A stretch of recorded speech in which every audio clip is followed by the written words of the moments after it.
Welcome, everyone. My name is Julia Beatty. I'm the chair of the Shuswap Climate Action Society, and we're excited to be presenting the fourth of this webinar series, Lose the Lawn, Rewilding Your Yard.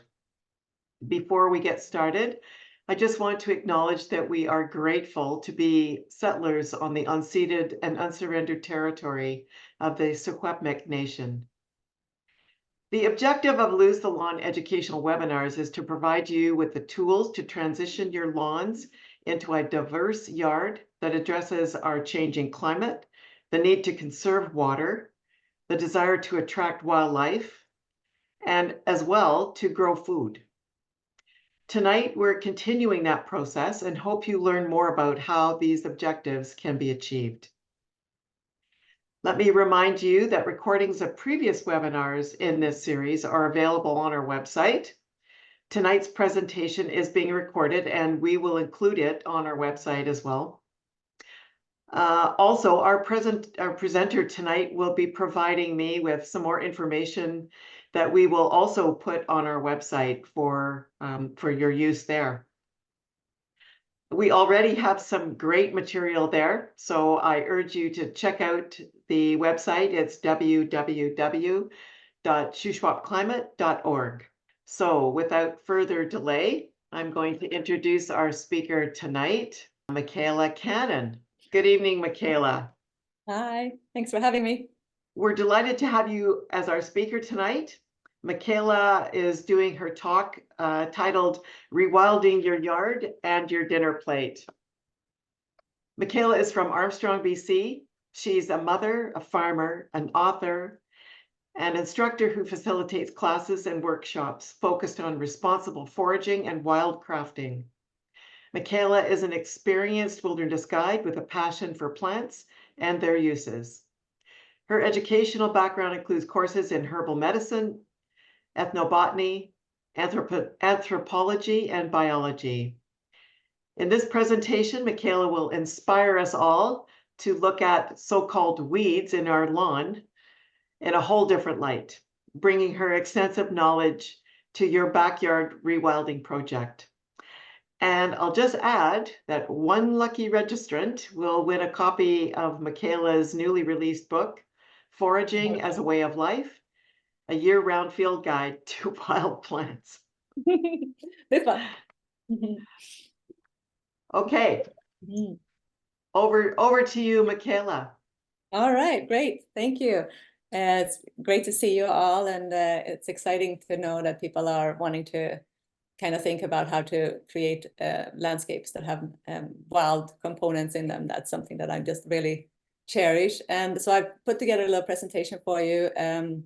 First, I'd like to talk a little bit about who I am and like kind of my ethics when I go and forage, and then we'll dive into some plants. And I live on the unceded territory of the Secwepemc people, and I know some of you guys are coming from other areas. I saw that we have some people from Silk territory as well, and I just want to acknowledge that it's an honor to be on this land and that they have been stewards of for since time immemorial. And it's important to remember that we are on land that we need to cherish and keep safe. So I'll go straight into the I'm going to share my screen here, and we'll go into the presentation. See, it works again. We tried it earlier. Hey, is that working? You can see it? All right, awesome. Let's see. Oh, no, that's not what I'm supposed to do. Okay, here we go. Okay, so I know which buttons to press now. Okay, I'll move that aside. So yeah, so today, the reason that I wanted to do this presentation for you guys is because it's so important to learn about the plants that we surround ourselves with. And a lot of these plants that you see in my presentation will be considered weeds.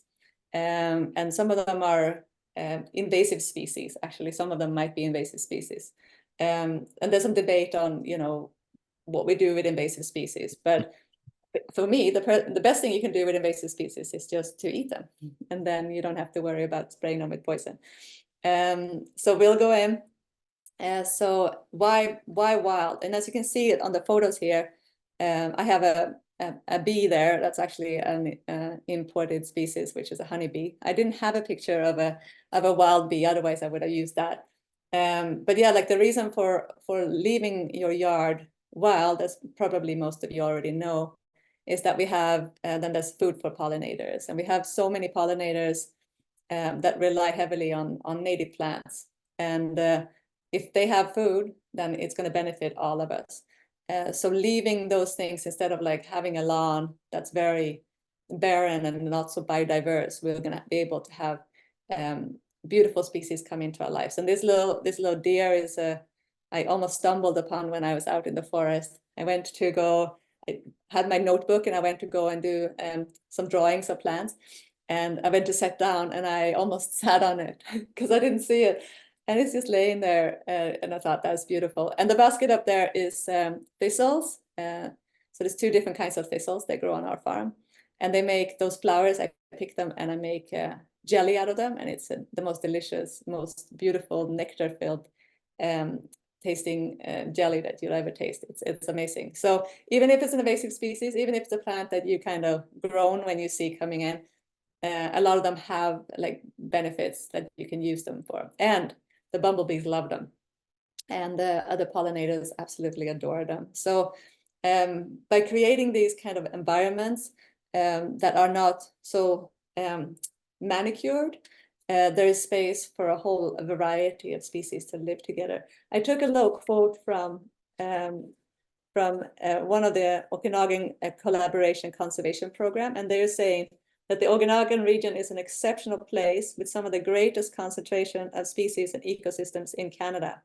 Many are found nowhere else in the country, and in some cases the world. So we live in a very extraordinary place here. And that was one of the first things. I'm originally from Sweden. So when I came here, that was one of the things that I noticed. It was just like, wow, we have like so many different biotopes. I can go up in the Alpine, and then in a couple of hours, I can be in a desert climate. And in between that, I can be almost in like in an interior rainforest. So it's quite extraordinary, all the different biotopes and ecosystems. But a lot of them are under threat because humans, we like to spread out and we like to take up land and we like to build our houses. And when we do that, we fragmentate, like the land becomes kind of cut up into smaller portions, and the animals and the beings can't really traverse and move through the land like they used to. And that causes great troubles for them, especially for breeding and moving. So by creating your yard, like as a natural habitat, there will be more like wildlife corridors and ways for animals and birds and other critters to be able to find food. And especially now in the dry, and when we've had big fires around, like a lot of animals are now, like their habitat is not as maybe abundant as it was for them. So they're coming closer. So we're gonna maybe find more and more that we have to share the spaces with the local animals. And yeah, that causes conflict. But the more, we can kind of mimic nature and have a biodiverse area. And as we are learning about, as climate change coming in closer and closer each year, we're learning more about what the effects of that will look like on our life. Biodiverse like a biodiverse nature and ecosystem can withstand the effects of climate change better, and we will have less of the flooding and less of other kind of dangers that will impact us as well. So it's in our own interest to create like that biodiversity. What else? Let's see. Yeah, so I looked at the species, the species at risk. This was an old one that I saw, and then there was like in the Okanagan, there was about 400 species, and that was identified as a priority. But that was in 2014. So there's probably even more species now that are both red listed and blue listed. But by creating habitats with native plants, we are giving those critters a chance. So that's why wild species are nice. And then, I have a lot of favorites of plants. And my kids laugh and tell me that, well, you say that every plant is your favorite. So it's true. Yeah, like usually the plant I'm with in the moment is like my absolute favorite. So I have a few favorites here, and some of them are invasive, some of them are natives, some of them are naturalized. They have been here for a really long time, and they've kind of become like part of the ecosystem. So I'm sure you guys recognize that, like one in the bottom corner. Some people are nodding. That's a burdock, and I'm sure you all love it. But yeah, it makes fabulous food. It's you can eat like, well, you can eat the leaves, but it tastes yucky. But everything else on it is really nice. So the root is amazing. And like I make coffee with it, and I also on a young leaf on the first year, I chop it up and then I use it in like I make stew and soups, and I cook it in, you know, in the oven together with like carrots, and it's absolutely delicious. Yeah, so these are just some of my plants, and I will go into detail more about some specific plants. But before I go into anything like that, I want to just kind of explain a little bit about my ethics and how I go about and forage. And because like I can't just go out there and just like harvest every plant that I see without any care for how to do it. So it's important, first of all, it's really important that you know that you have identified it properly, because some of these plants do have lookalikes and some of them are poisonous.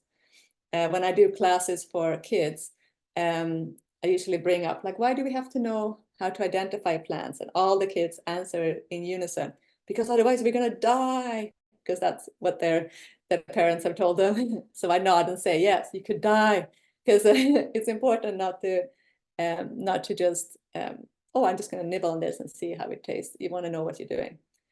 Second of all, you want to know that you're not picking a plant that is red listed, blue listed, vulnerable, or even growing in a place where its ecosystem is threatened. And also you want to note that where it's growing, because if it's growing right next to a railroad or a petrol station, you might be getting some unwanted chemicals. And as well, I have had this happen when I was out biking in Tasmania, and I hadn't brought enough food, so I came across some wild berries and I ate them, and then I got really, really sick. And I thought, this is strange because they're edible plants. And then I saw that they had sprayed them. They had sprayed the roadside to get rid of these invasive berry plants, and I hadn't realized when I ate them. So that's one thing to keep in mind too, like when you go out and forage.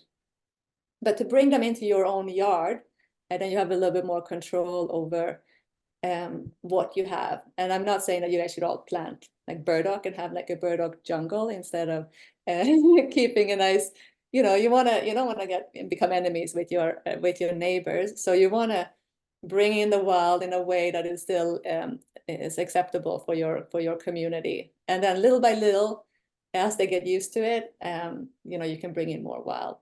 That's kind of my philosophy. And I got some signs from, I'm going to show you a sign here. I got some signs from the climate or the environmental group in Chase, and they had made these beautiful signs that says biodiverse zone or pesticide free, or it says something like, don't pardon my weeds. I'm creating biodiversity here. So you can always put signs up like that, and then it looks really intentional, and then no one's going to think that you're just slacking off and not, caring for your yard.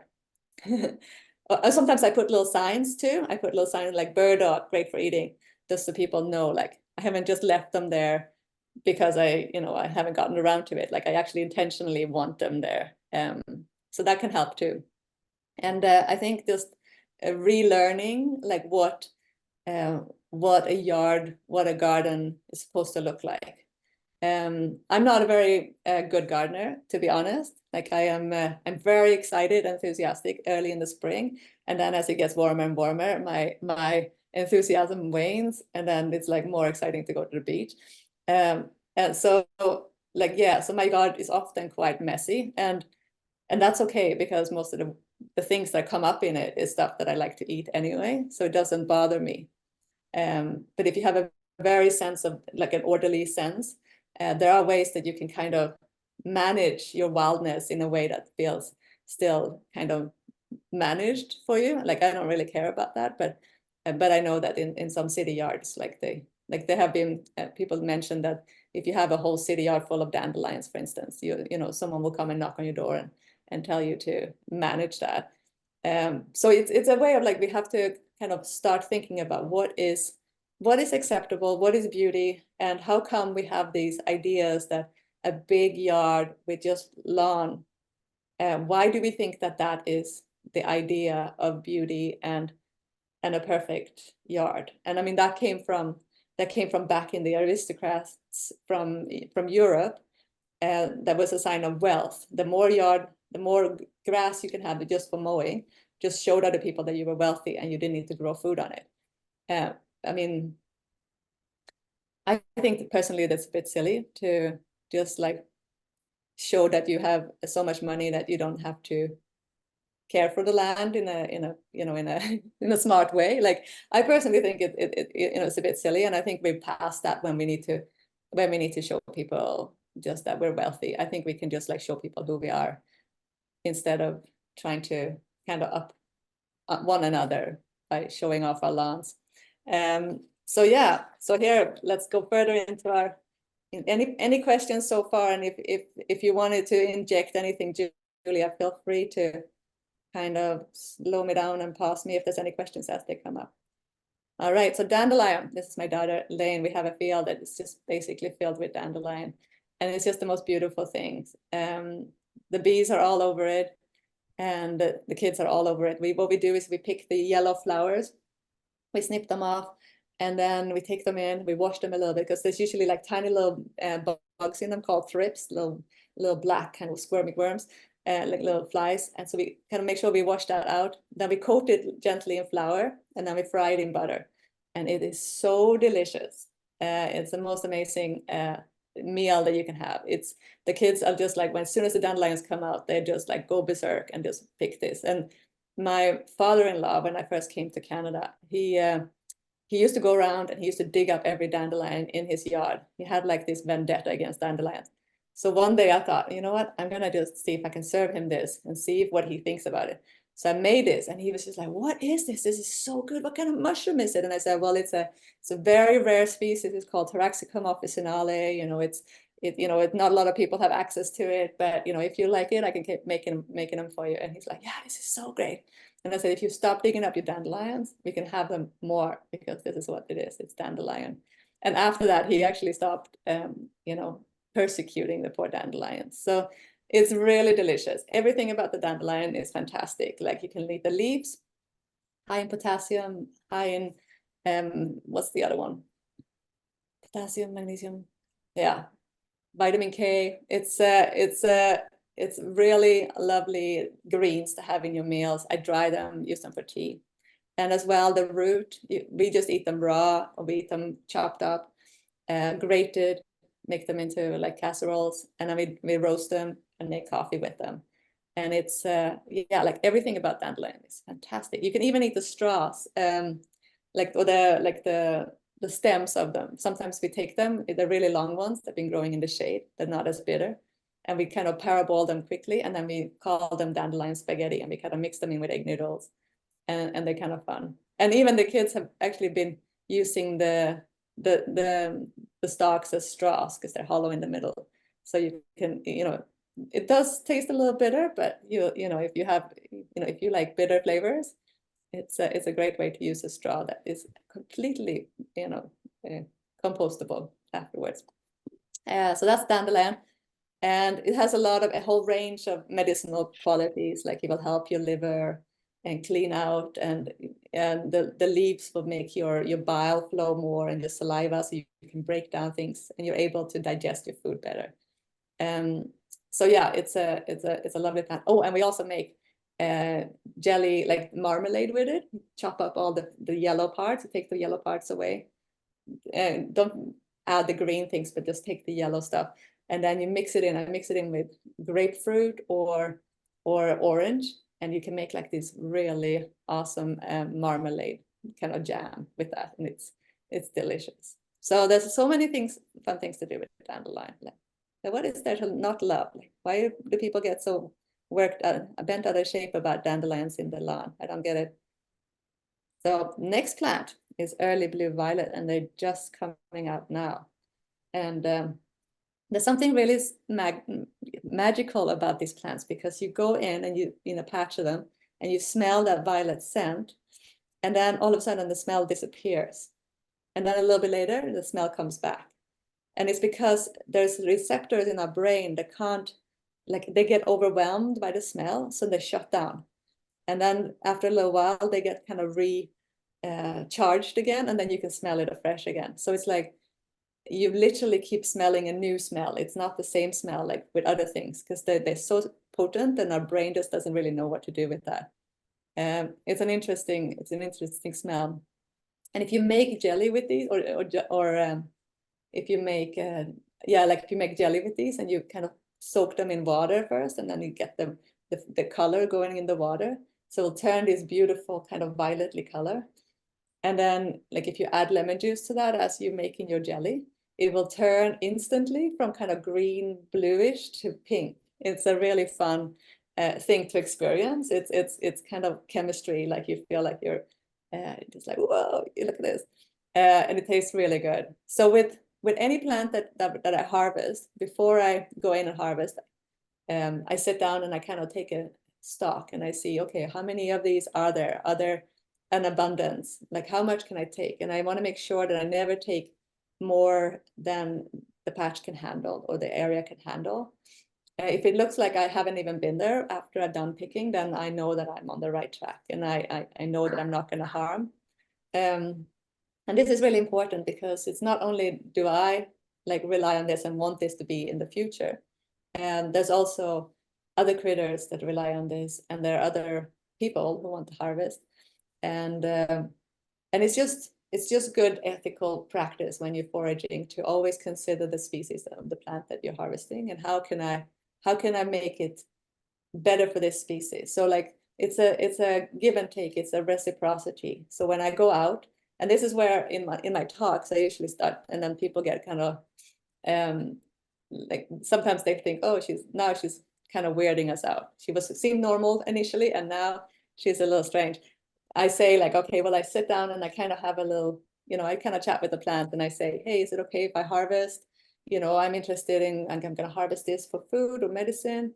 Is that okay? And then I sit and wait, and I see what answer I get. And initially, like I felt really silly just sitting there, just waiting for an answer. But now I know that if I get a no and I'm not supposed to harvest it, I get really, really tired. And that tells me that, okay, well, maybe this is not the time. Like maybe I don't have the energy to deal with and process. Maybe I don't have, all the things that I need, the time, the energy. It's not the time for me to harvest. And I know, okay, I'm leaving it be. Thank you. And I'll try somewhere else instead, or just leave it. And I think that's really important, because when you pause, when you ask permission, when you check in with the natural habitat, and that can mean just sitting around and taking a moment longer, and then you can really see, and then maybe you notice, okay, well, there are some insects, pupating, and the larvae is on here. But you wouldn't have seen that if you just went in and you started grabbing. But that can kind of inform you like, well, maybe now is not the time, because if I harvest it now, then these little critters are going to lose their home. So by slowing down, you can be more respectful, and you end up usually harvesting less. And in the beginning, I would just like get so crazy, and I'd be like, whoa, look at all this, and I would harvest lots. And then you come home and you're like, oh, now I'm gonna have to deal with all of this. And then hours later, you're still like processing, especially with mushrooms. This happens with me with mushrooms all the time. And then you're processing into midnight, and you're still dealing with these mushrooms. Whereas if you had sat down and kind of was a little bit more aware of what you were doing, you might not have harvested as much. And so that relationship of give and take is for me very important, that I honor that. And I'm getting warm now, talking myself sweaty here, so I'm gonna take off another layer. Here we go. Yeah, okay. Yeah, so that's kind of my process. And I also like, if I'm harvesting something, I like to leave an offering for the plants. And here in the Okanagan, I often bring jugs of water around with me, and I just keep pouring water around, because it seems that that's what the plants need. Sometimes it's a case of just picking up garbage as you go. As you go on your trail, you find garbage, pick it up, dispose of it safely.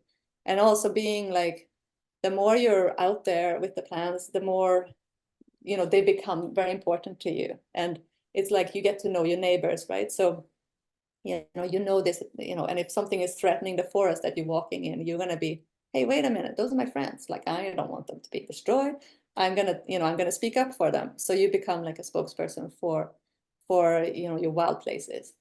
And I think that's something that we're losing a little bit in our society, where we're not as connected with the nature around us. So we maybe not as connected. And I don't say that this is for everyone, but as a general society, I see that more and more. And when we are disconnected, when we don't feel as invested, when we don't feel as we belong on the land, we're not part of it. It's harder to take action to protect it, because you're not as involved. But if this is what you rely on, and if this is what you this is what I feed my family, so I'm going to notice if I'm missing some of these, then I'm not going to have those for supper anymore, and that that's going to be really sad. So yeah, I want to make sure I do everything I can to protect them. So yeah, so we do wonderful sweet stuff with the flowers of this violet, and then the leaves are really nice. We use those, we chop them up, and then we put them in green lasagna. So you can make, like, you can use a whole bunch of different greens. And they're also a really wonderful, they're kind of emollient, which means that they're nice and soft, softens your skin. So you can make like a nice poultice and put it on your skin, and it just softens your skin, and it's beautiful. And it's got lots of uses. Don't eat the root, don't eat the seeds, those are poisonous. That's another thing with plants, that you got to know what part of the plant can I eat, what time of year can I eat it, how do I process it. So it all comes, with time, you will just know, like you will have learned. So what I usually do, like every couple of weeks or so, I'll take a new plant that I don't know, and I'll sit with it, and I will make a monogram. Like I'll draw everything, like write everything I can about the plant, draw pictures of it, take photos, find all kinds of research, and that way I kind of get all the information that I need to safely then in the future eat it. And once I feel like I have enough information, then I start trying to eat it, experience what it feels like, and I take notes about how I feel when I ingest the plant and when I use it for medicine, so that I know, okay, well, I reacted this way, because I might react one way to violet and you guys might react a different way. Like we all have different body makes and allergies, and if you're eating medicine of some kind, you can also interact. So that's a good way to do it when you're first starting to foraging, like just one plant at a time, and just in depth, and then just keep going. And before long, you'll have a whole variety of plants that you can have on your dinner plate. But this one is beautiful, and they're just coming out right now, and it's so exciting. Next one is oxeye daisy. And this one is also an invasive species. As you can see, it's quite prolific, and it's growing here with another plant that's also an invasive species called sulfur cinquefoil. Both of them are edible. The oxeye daisy has kind of interesting little leaf, that kind of paddle shape, and they are coming up right now in like a basal rosette. So it's kind of growing on the ground like this, and they taste amazing. Like you wouldn't believe it, but it's just, you take a little nibble, and it's this like sweet, perfumey kind of, it's like a delicious leaf. You can have a salad just with that, and they're just perfect bite size. So they're great in a salad. And then the flowers of these, they're related to chamomile. So they have similar properties to chamomile, which is like relaxes you, makes you kind of sleepy. So I make a tea with these. I take them, just the flowers, and I dry them, and then I use them for tea. And it really helps my kids settle at night, because I have 2 rowdy kids. And this is nice to kind of get them slowing down just before bedtime. You can throw some catnip in there too, which will be another one later. It also helps very well. But this is a fun plant and if you go up to these guys, often you'll see these little crab spiders, and they're white, and they like perfectly camouflaged, and they're sitting on the side, and they're just waiting for little bees or little flies to come and pollinate the plants, and then they nab them and eat them. So there's lots of like interesting stuff going on with these plants, and they look really pretty too, I think. And there's a bigger one that's called a Shasta daisy, like the really large one. They look similar. They don't taste as good, but I think like a nice little meadow in a corner of a yard. This is no one can complain about this, surely. This is wild and beautiful.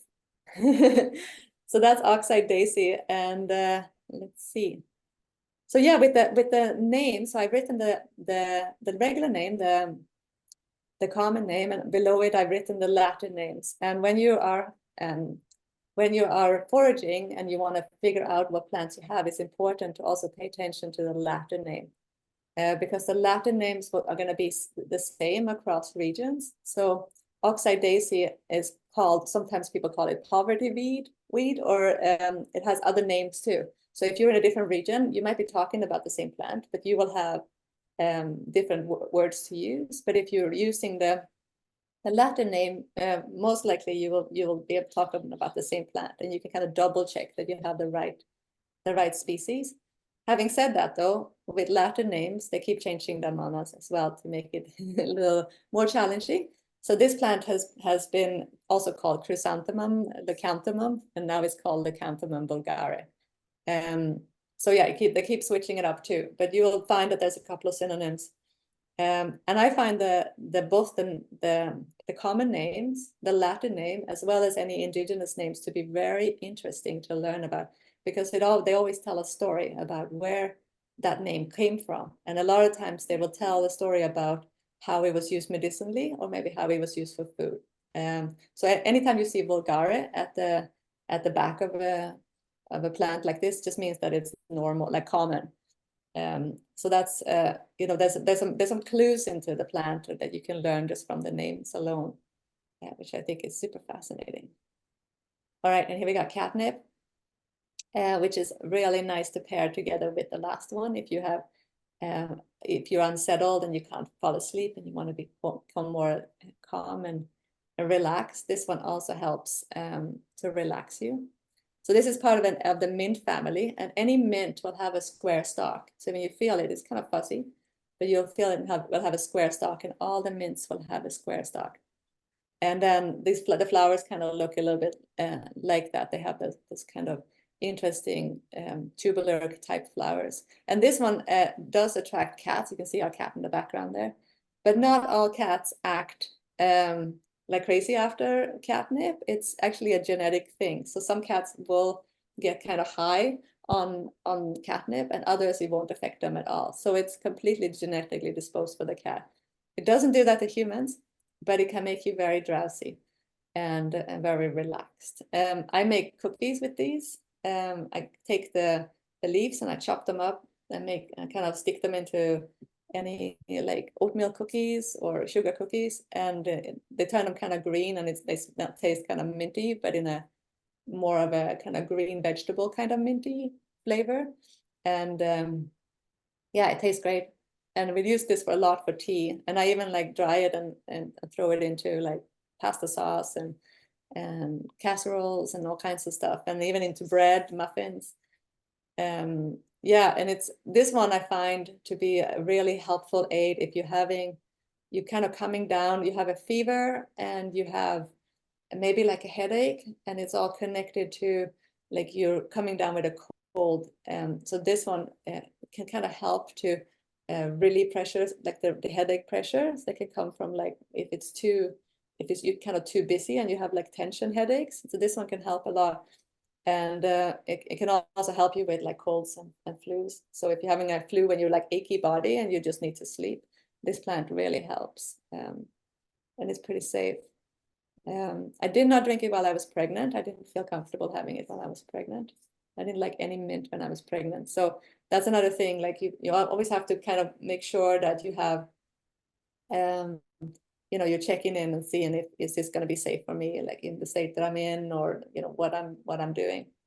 But yeah, this one in the garden, it will attract beautiful. It's always bees and bumblebees on it. So I think it looks beautiful in a yard, and it gets kind of big and it can be a little invasive, so it can keep spreading, and it likes to kind of take over. And my husband's always telling me, why do we have to have these catnips in the path where we're trying to get past? And I said, well, they look so pretty. I don't want the cat likes them. I like them. I don't want to get rid of them. So he sighs and lets me just garden my way. But yeah, we use them a lot, and they're already up. They're already quite ahead compared to some of the other plants that are just starting to. I'm a little behind a lot of you guys because we're in a hollow, in a sleepy hollow. So that's what it's called, sleepy hollow.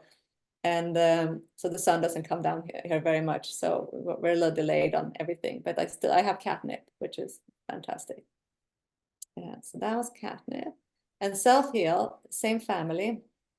And And this one is beautiful. It's got a little purple flowers. It likes to grow by side of roads, and it has like kind of oval looking little leaves.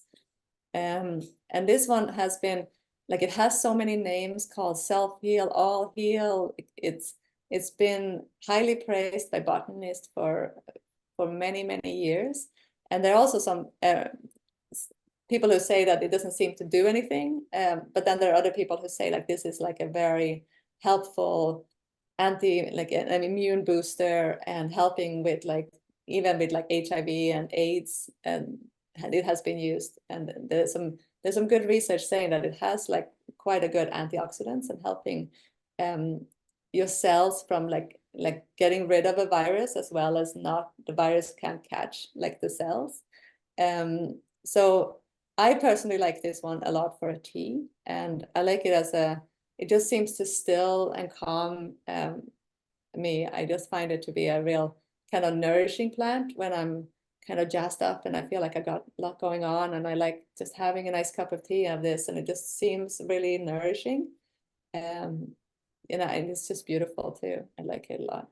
And that it only grows like, it doesn't grow very big. It likes to grow like this big, and it's tiny, and it has a beautiful flower. And interestingly enough, like the prunella comes from they used to call it brunella, because in Germany they used it in there was a war where people would get this disease where they would get a high fever and then a brown like coating on the tongue.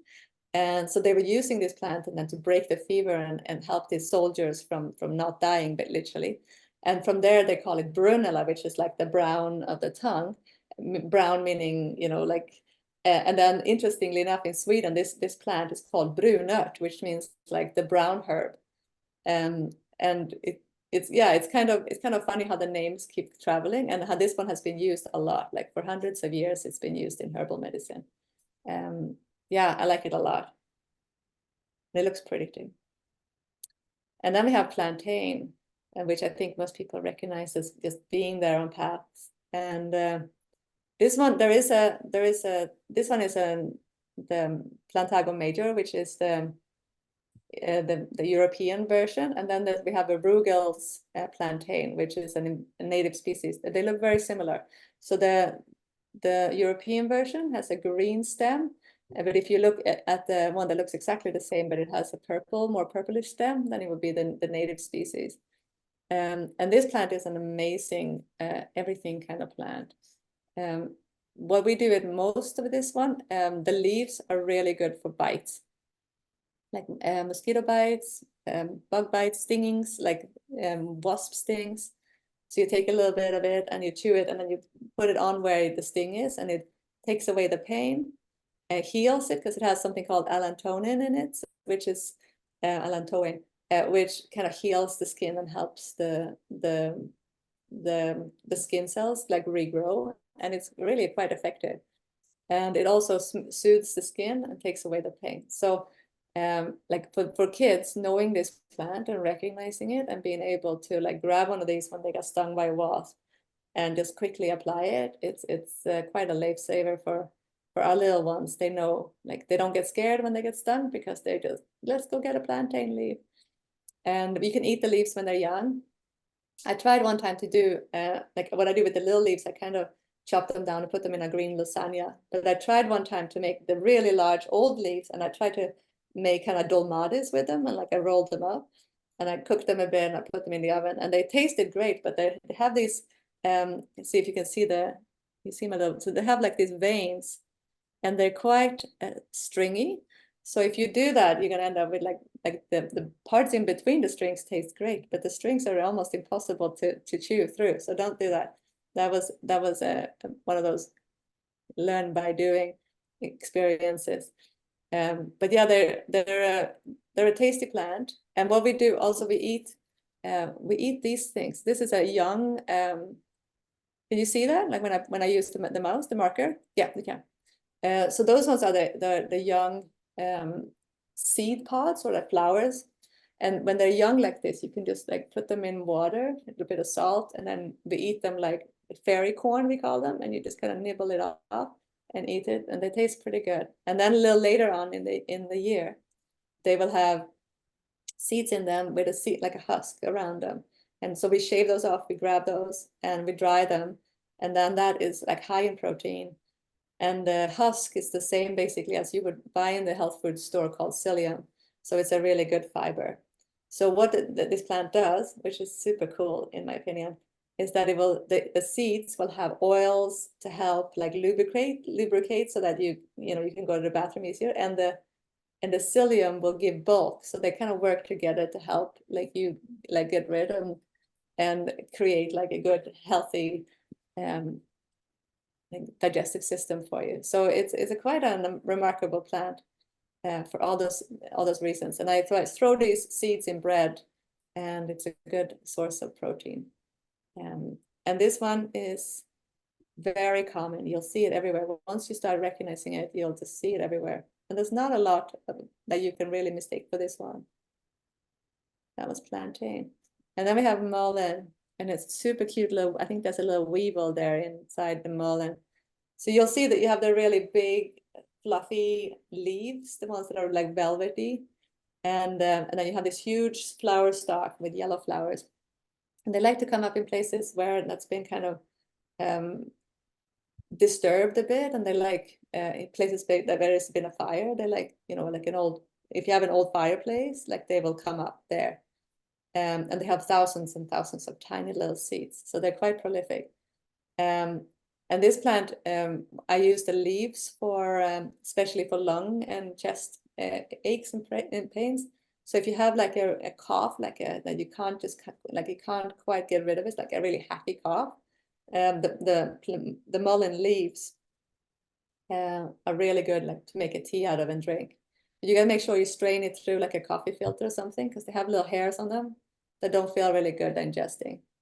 But the tea tastes amazing. Komm gleich. Hi, welcome. And it tastes really good to drink. And the flowers, I find I pick the flowers off and I put them in oil, in olive oil, and then I strain it out, and then I use that for ear oil, and it really helps with like ear infections and yeah, just kind of like if you have, like after you've been swimming and stuff and your ears feel like a little uncomfortable in the summer, it really helps to put it in there. And this one is from Europe as well. And in Sweden, we used to call this kungsljus, and it means the king's candle, because the people used to dip it into tallow, and then they would have them as torches, like to light their way when they were walking. So it's quite an interesting plant. And this one brings a lot of critters to your yard. I had one that I just let it go. And the first year it will only have the rosette, and the second year is a biannual. So second year, the flowers will come out. And it attracted so many different bugs, and then the woodpeckers were on it. So the downy woodpecker would come and he would hang out on this plant. And then the little tree frogs started living inside, because it was nice and moist, because the leaves are, what is it, like not agrophobic, but agro the opposite. I can't remember what the term is for it. They hold moisture. So if there's even a little bit, someone knew the answer. Someone was mouthing it. I can hear it. Yeah, you'll have to put it in the box there, agro something. So yeah, so the dew in the morning will gather around these leaves, and then it creates like a way for insects to be able to have moisture even on those really dry days, because it just holds the moisture in, which I think is super cool. And I think they look beautiful. Like I know that they're considered more of a weed and people get them out, but I love having like a whole border of them. They get tall, majestic, and they look fantastic, and they're so soft. And you can also use them as toilet paper. So the next pandemic, if everybody buys all the toilet paper, you're good to go. Just don't flush them down your toilet. That does not work. But they're nice and soft for that purpose. Yeah, that's mullein. Let's see, where's next? There. Oh, here's one of my favorite plants. I love this one so much. This is mallow, common mallow, and it's got like a nice little kind of liver-shaped leaves, and then it has a really pretty white flower. So it's in the mallow family. So it just has like this kind of velvety looking little flower leaves. This one tastes amazing. So if you want to do a fun meal for your guests coming over. You take these leaves, you know, like when you make kale chips, you just kind of coat them in a little bit of oil, and then you fry them in your frying pan or in your oven with a little bit of salt, and they turn into these like crispy crisps. You can do the same with these leaves, and they taste amazing, and they're a real delicacy. I like them a lot. And it will have little seed pods later in the year. You can snip those seed pods off and you can eat them. They taste a little bit like a pea, like they're kind of crunchy and taste like a pea. Or you can pickle them. You can make like a refrigerated pickle for those little seed pods. Or you can eat the flowers. They look really nice on chocolate ice cream. And yeah, like this one, this plant is so delicious. It's so high in vitamin K, and it's like you have to pick a lot because it shrinks down when you cook it. Like this is like when I make my vegetarian lasagna, like my green lasagna, I just pick a ton of these and I just cut them down and use them in any kind of way that you can use spinach. They have a really mild flavor, and yeah, they taste delicious. And they're really abundant, really vigorous. They just come and they're good, like they're good. They shade kind of the ground below them. So even if it's really dry, it kind of keeps everything moist and nice. So I like having them kind of growing at the bottom of like bigger plants that I want to make sure that I kind of make sure that they have enough moisture. So I just kind of let them be like a border around some of the bigger plants. I mean, they will try to take over, and yeah, my husband complains about these ones too, but they are really tasty. I like them a lot. So I'd encourage it coming, and it will come. Like you know, you don't really have to do anything. Like these plants, all these plants that you've seen so far, they literally require no maintenance. They require no watering. They thrive on neglect, which is like the way I garden. So they're perfect. And you know, you don't have to worry. You can go away for a few days and then come back, and you don't have to worry about having someone babysit them. They'll just take care of themselves. And yeah, and they're fun to watch. Oh, isn't that beautiful? Oh, it's so nice. So this is chicory. And chicory has a leaf that looks a lot like a dandelion. And if you how to tell them apart, like sometimes it's very hard to tell a dandelion leaf from a chicory leaf. Luckily, they're both edible and tasty. That if you turn them over and you look at the bottom of the chicory, you'll see little hairs at the kind of vein in the middle of the leaf. And dandelion won't have that. And if it has barbs on it on the bottom, then it's prickly lettuce, which is also edible in certain stages of its life. But yeah, this plant is fantastic. You can eat almost anything on this. These blue flowers, they're kind of interesting. Like I always want to capture that blue and have them and eat them. But as soon as you pick them, they just like wilt, and then they look like wrung out dishcloth color instead. So if you want to have them like to like decorate like your cake or your ice cream, like you want to get them like right like a couple of minutes before you serve it, because otherwise you'll have like really boring decorations. And this plant is actually harvested commercially for its root. So this is, if you've ever had chicory coffee, that's a roasted root of this plant. And it's high in inulin, and it's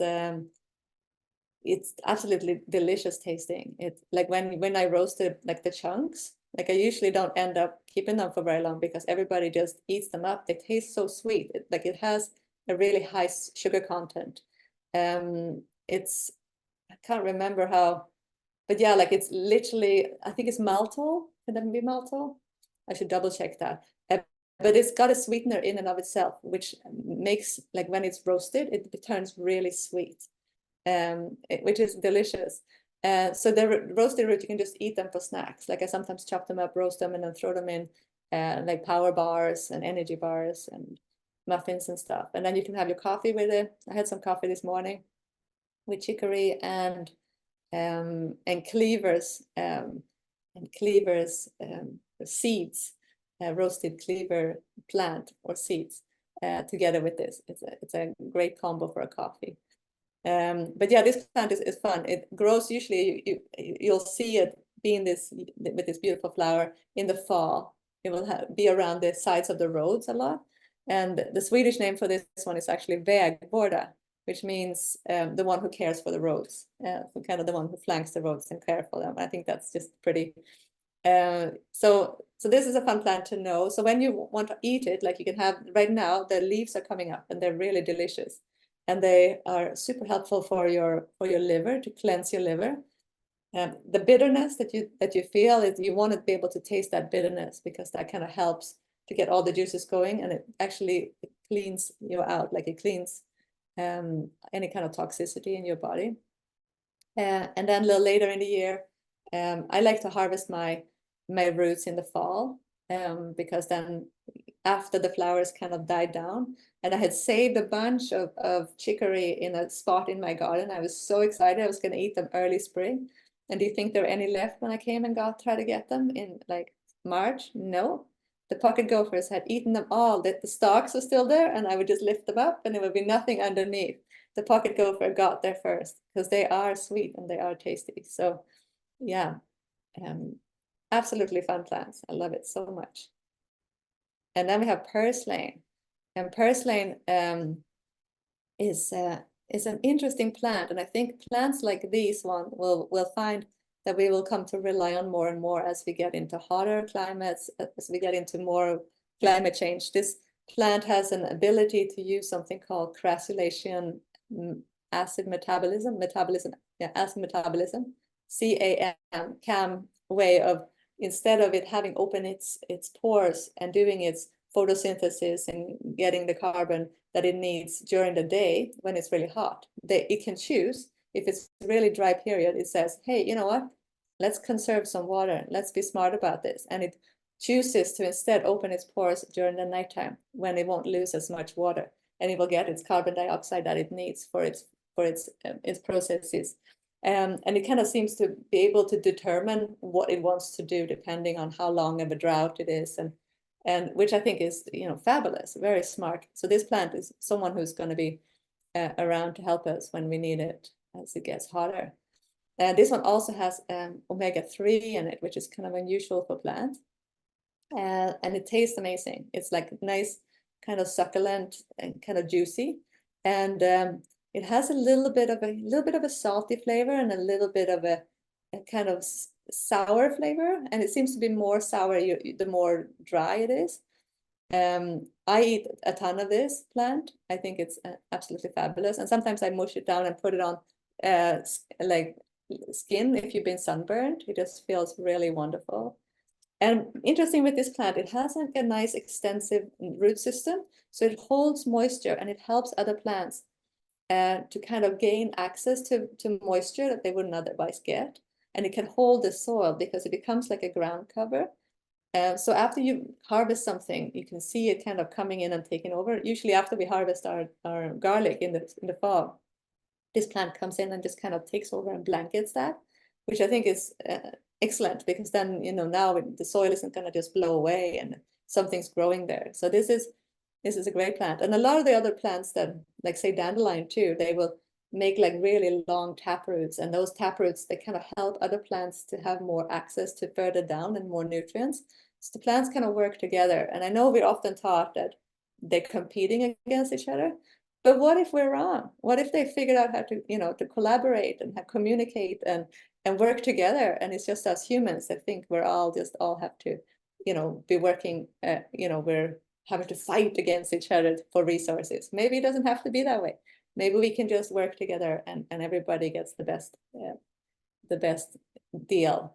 So yeah, I like this plant a lot. You can also make pickles with this one. So but you can't cook them for long. You just kind of, if you have like a jar of pickle juice, when you're almost done with your pickle, you just throw them in there.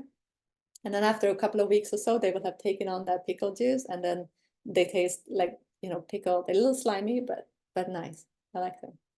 That's purslane. And then we have Saskatoon, which I'm sure a lot of people are familiar with. I was really surprised. I went for a walk because I figured that every Canadian knows this plant. I went for a walk down to Cal Lake, and my kids were just like eating these, and then I would hear other families going, "Oh, what are those kids doing? They're eating poisonous plants." And my kids like, "No, these are not poisonous. Mom told us we can eat them." And then everybody's like, "Really? You can eat those? Like, I've been walking here for years. I didn't know you can eat them." And so even though it just seemed so obvious that everybody knows this one, I thought I'd include it anyway. And this one is a great one to kind of bring in like taller plants in your yard, and you kind of interplant the little ones at the bottom. for us, we have like we're growing. We have a nursery business as well, and we're growing Saskatoons and some other like native plants as well. And sometimes it's hard to come by native plants in the plant nurseries. And so it's important if you are looking for this, it's important when you go into those nurseries to ask for them, because the more people that ask for native plants and ask for them, then they're going to be, hey, there seems to be a demand. We should try to figure out where to source them, and then we should have them. And then the more native plants we can plant, the more chance those beautiful native species can have a good life.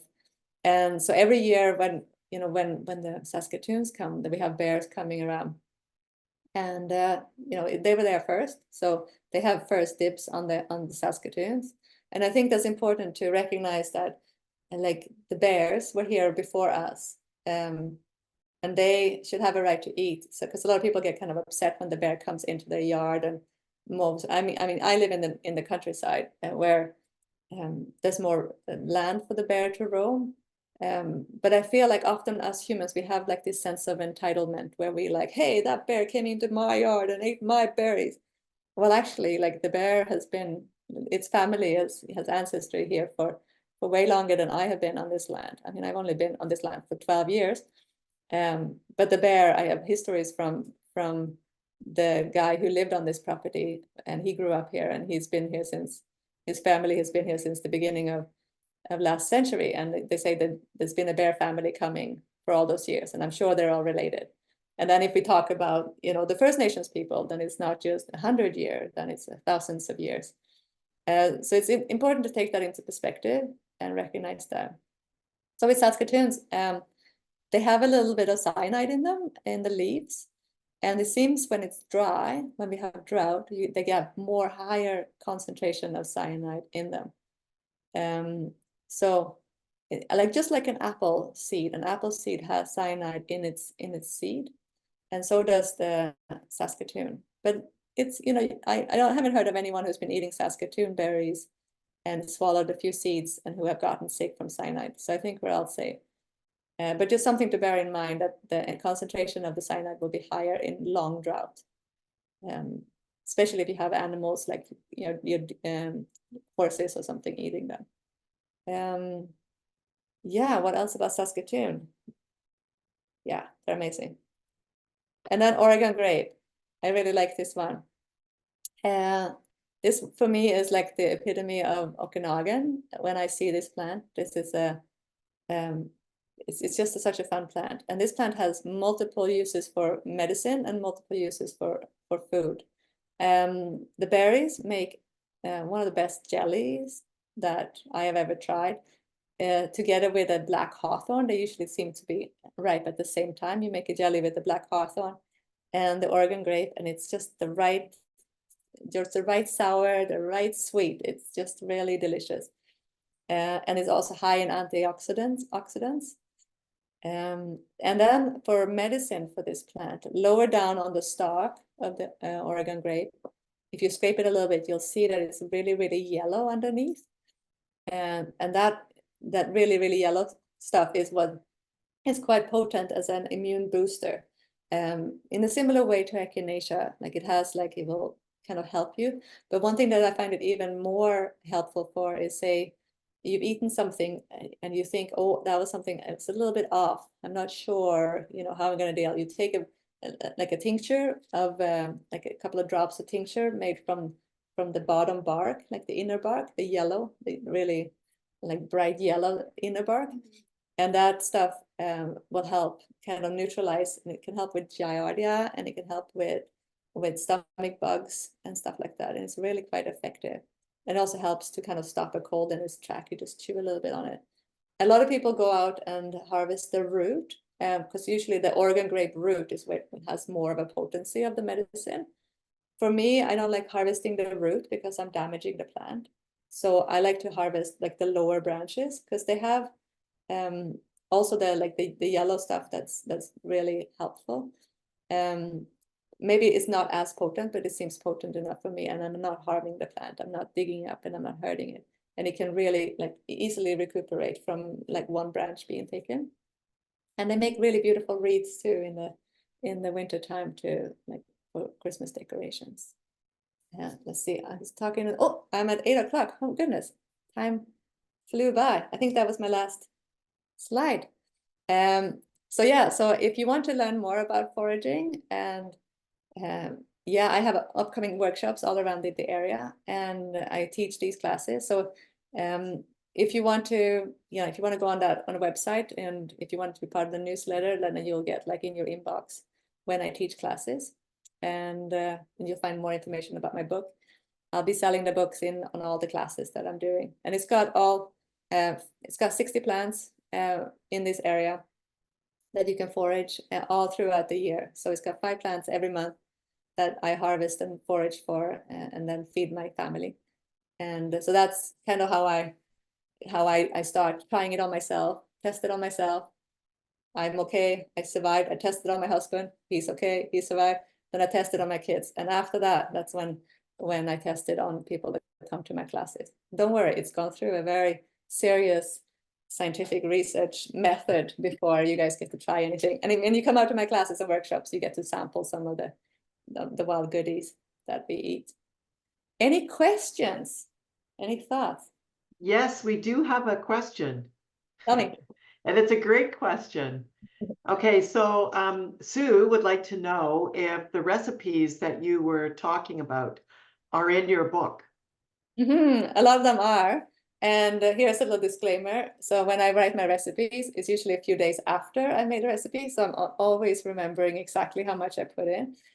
Yeah, so yeah, take my recipes with a little bit of pinch of salt, because my daughter now she's 9, so she follows me around now whenever I cook, and she's like, Mom, I'm gonna record how much it is right now, because otherwise we'll have that. Can you make this again? And you're like, oh, I don't really remember what I put in it. So she actually goes behind me with a pen and a paper and records everything now, which is great. But yeah, most of the recipes that I talked about and more are in the book. Yeah, for sure. Great.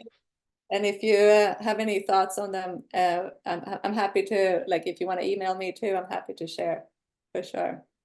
Okay. And do we, maybe Mikaela, if you could just put your email in the chat. Yeah, for sure. Great. And then people will know how to get a hold of you, and someone will be lucky person and get this book. Yeah. We'll contact whoever is the lucky winner. Oh, I've got one more question. Yeah.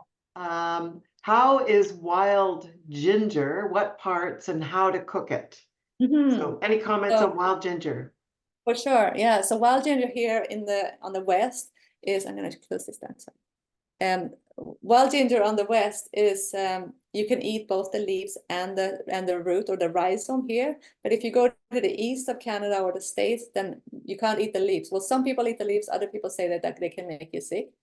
So that's just something to keep in mind. But if you're here on the west coast, then we have, I use the leaves more than I use the root, because then I don't have to harm the plant at all. So I dry it. When I use the root, I like to dry it first, because it's quite soapy tasting before you dry it. After you dry it, that soapy taste disappears, but the kind of nice gingery kind of spice mix is still there and remains. I like to put it in like in a stew, like with lamb or something. It tastes really good. It gives it kind of that wildness, and it's also really good if you think like you getting a cold. You kind of can always feel when something is kind of coming your way, and you're like, oh, I gotta do everything I can not to get sick. So you use some of that, and it heats your body's temperature. Your body temperature increases, and it will make you inhospitable to those germs. They won't be able to handle it. And it also can make you sweat. So sometimes, like, it's some people have used it as a way of losing weight, like you kind of like sweat it out. But I'm not sure if it's because it can also cause a little bit of heart palpitations. So some people are really sensitive to it. So you want to be mindful that you're not. Just take a little bit initially. And it's quite a rare plant in some places, and it's quite threatened. Like a lot of its habitat is threatened. So you always want to be really cautious that you're not taking too much or damaging it too much. If it's a healthy habitat, taking a little bit of a rhizome on the end is not going to harm it because it's going to just keep going. But yeah, it tastes wonderful. It makes a really nice tea, and it has the coolest flower. It's so cool. It has like these 3 long tepals that come out, and it's pollinated by flies, and it sits at the bottom and kind of smells a bit funky. But yeah, it's a delightful plant. I love it. Okay. Yeah. Well, Mikaela, we can sure tell you love plants. Yeah, Very, very close to your heart. So thank you for a terrific presentation. We really appreciate all of the knowledge that you brought to us tonight. I also do want to thank everybody who joined us this evening. We really appreciate your support and participation. The level of interest in this Lose the Lawn series has been just phenomenal, and we're really appreciative of all of the speakers that we've had. And one last word is we will be putting the recording of this on our website eventually. Give me a little time and we'll have it there. And so I guess thank you again, everyone, and have a really terrific evening. Thank you again, Mikaela. Terrific presentation. And feel free to reach out, everyone, if if you want to keep connected, feel free to connect with me. I always love, and if you have ideas about plants, I always love hearing about it. You can always learn more. Yes. Great. Thanks again, and good night, everyone. Thank you. Good night. Thank you.